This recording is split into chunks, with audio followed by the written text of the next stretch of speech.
Les maladies que l'on cache sont les plus difficiles à soigner. Si on ne prend pas le temps de se soigner en profondeur, on ne guérira jamais. L'externe est beaucoup plus en vogue que l'intérieur, et d'où beaucoup de douleurs peuvent en découler. On est tous différents, donc il ne faut pas juger l'autre personne qui réagit d'une autre manière. L'une des clés pour prendre soin de soi, c'est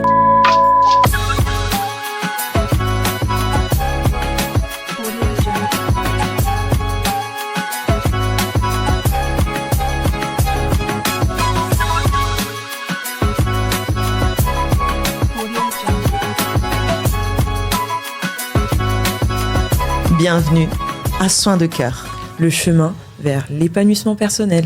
Bienvenue dans Soin de Cœur. Je suis Clara Loambo et je suis toujours accompagnée de Casey Kombe. Bienvenue donc dans Soin du Cœur, comme je disais.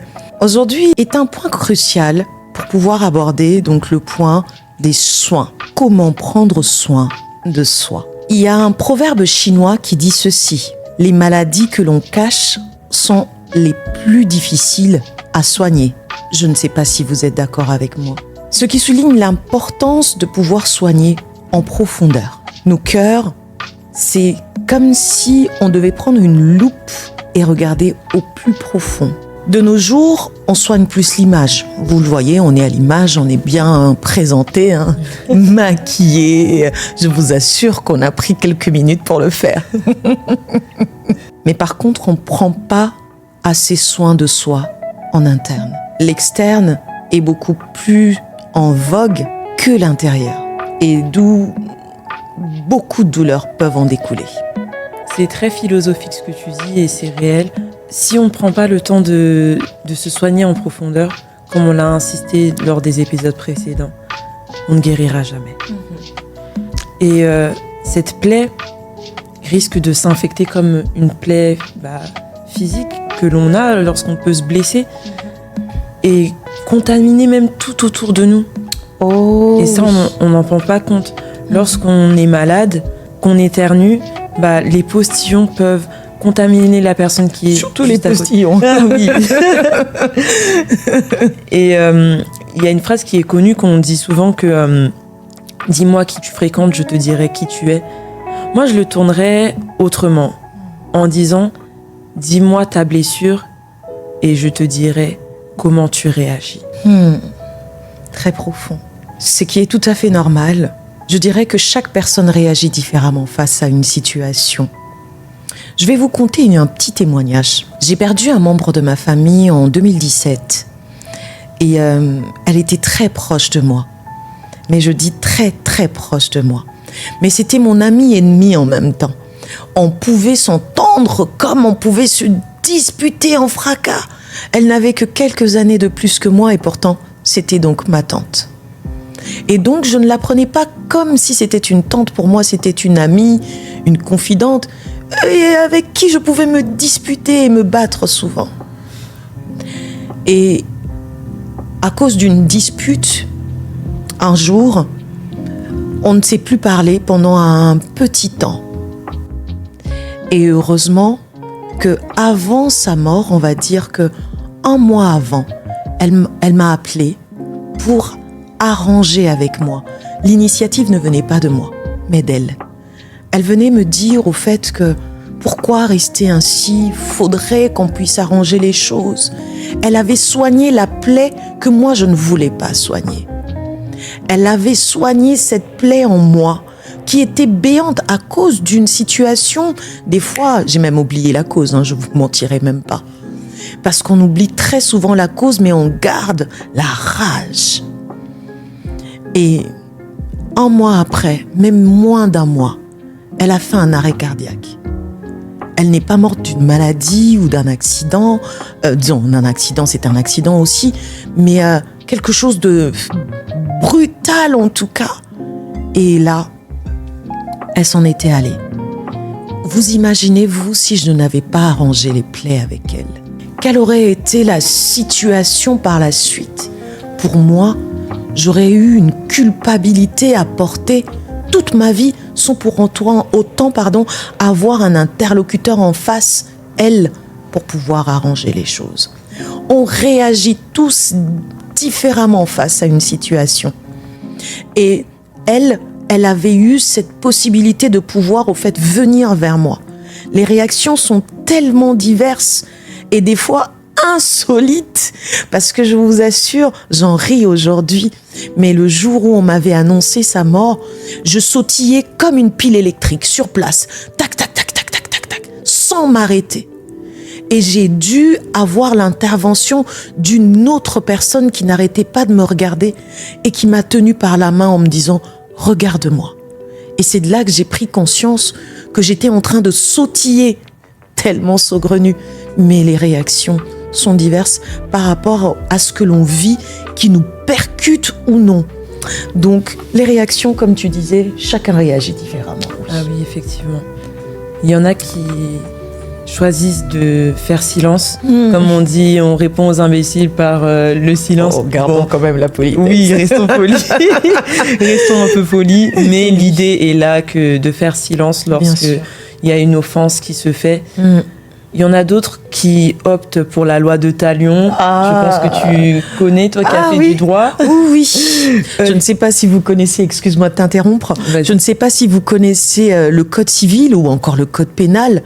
Dans le code pénal, il est repris donc des lois de Talion, qui c'est une loi mais très ancienne et qui dit œil pour œil, dent pour dent. Ah oui, et ça me fait penser en plus à la ref. Bon, dans le langage TikTok, on dit ref, mais c'est référence, qui dit « vous tirez, on tire ». Donc ça veut dire que je réponds par le feu. Bon, après, ça, c'est un peu plus agressif, mais bon, chacun choisit de faire comme il veut. Et il y en a d'autres aussi qui font l'autruche, donc qui se voilent la face. Est-ce que c'est une bonne solution ? Je ne sais pas. Mais il y en a qui, comme le disait Clara, et on insiste, on est tous différents. Donc il ne faut pas juger l'autre personne qui réagit d'une autre manière. Oui, il ne faut pas juger. Le jugement est un blocage. Et donc l'une des clés pour prendre soin de soi, et comme je disais tout à l'heure dans ce petit témoignage, c'est l'intervention d'une tierce personne.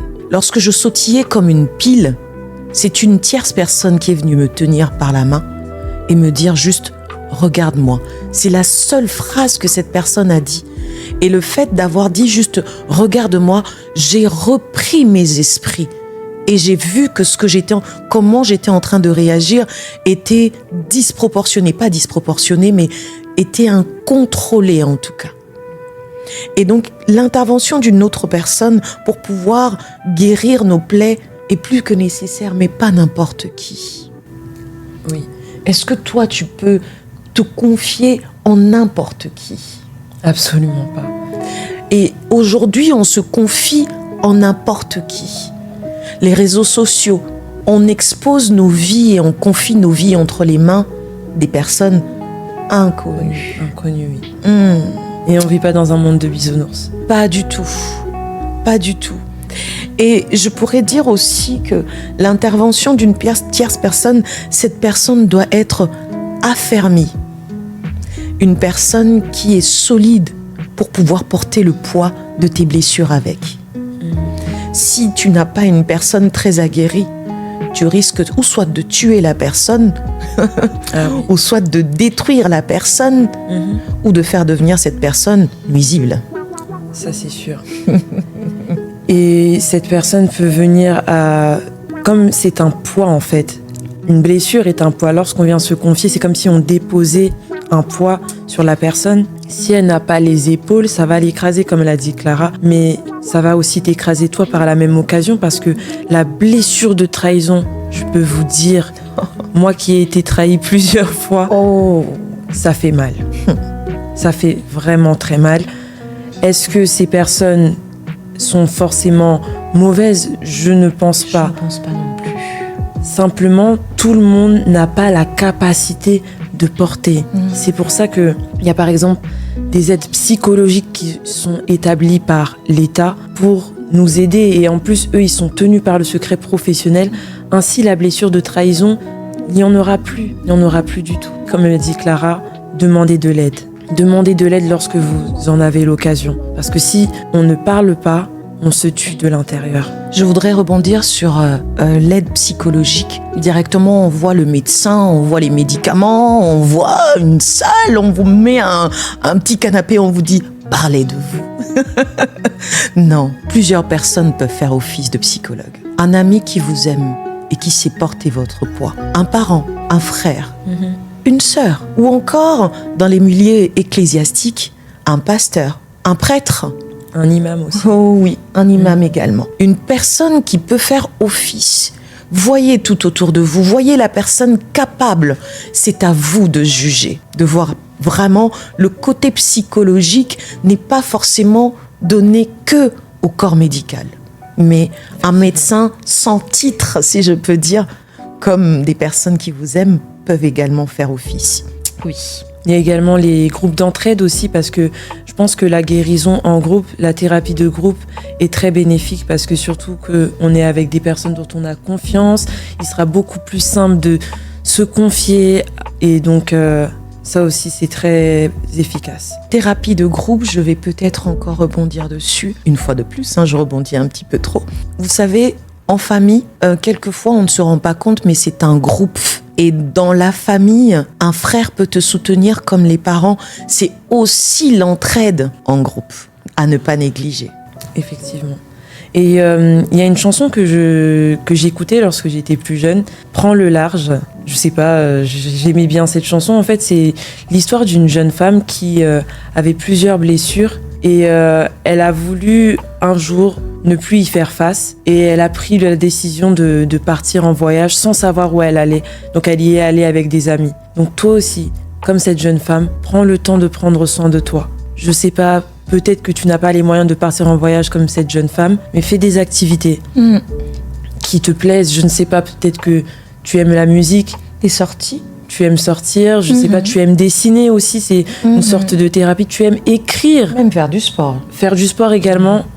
Donc faire des activités en fait qui vont te permettre de t'évader. C'est ça aussi, prendre soin de toi. Aussi, vivre de sa passion. Je ne sais pas pour vous. Vous voyez, on est sur un plateau télé et il y a une personne derrière la caméra. Et cette personne vit sûrement d'une passion. Et cette passion est également une forme de thérapie à ne pas négliger. Effectivement. Alors pour résumer, si tu peux résumer ce petit moment. Comme le dit notre slogan, le chemin vers l'épanouissement personnel, c'est le fait de prendre soin de soi. Alors, restez avec nous. C'est une sorte de thérapie aussi que vous passez avec nous en même temps. Et je vous assure que vous allez guérir. Nous ne sommes pas des thérapeutes, je vous assure. Je suis loin de l'être. Mais en tout cas, restez branchés, connectés et suivez-nous sur les réseaux. Et notre prochain épisode, mes enfants se moquent un petit peu de mon français. Et donc, notre prochain épisode sera centré sur les blessures au cœur de nos familles. À très bientôt sur Soins de cœur.